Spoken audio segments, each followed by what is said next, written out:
सरदार उस्मान बुज़दार की सिगियां आमद। वजीर आला पंजाब उस्मान बुज़दार ने सिगियां रोड शरकपुर रोड की तमीर और बहाली के मंसूबे का संग बुनियाद रख दिया।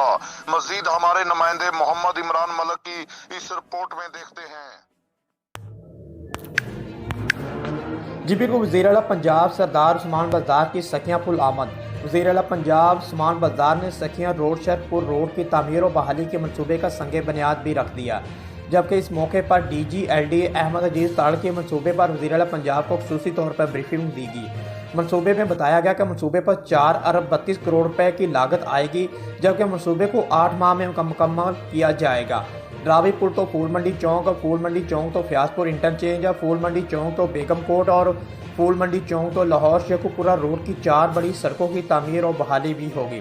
जबकि मंसूबे की तकमील के हवाले से बताया गया कि 1,10,000 से ज़्यादा गाड़ियों की आमदोरफ्त की तवक्को और उनको सहूलत भी मिलेगी।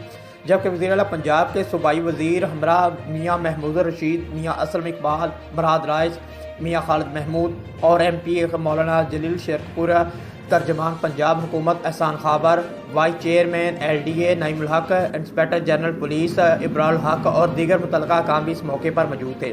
जबकि वज़ीर आला पंजाब ने अपने खिताब में कहा कि अवाम जानती है कि कौन खिदमत करता है और कौन सिर्फ बातों तक ही महदूद है। जबकि वज़ीर आला पंजाब के दीगर बुज़रा ने खिताब में कहा और अपोजिशन को खूब निशाने पर बनाते हुए उनके ऊपर तीर चलाते हुए उनका कहना था कि पाकिस्तान तहरीक इंसाफ की हुकूमत अवाम की सहूलत के लिए ऐसे मनसूबे और प्रोजेक्ट करती रहेगी।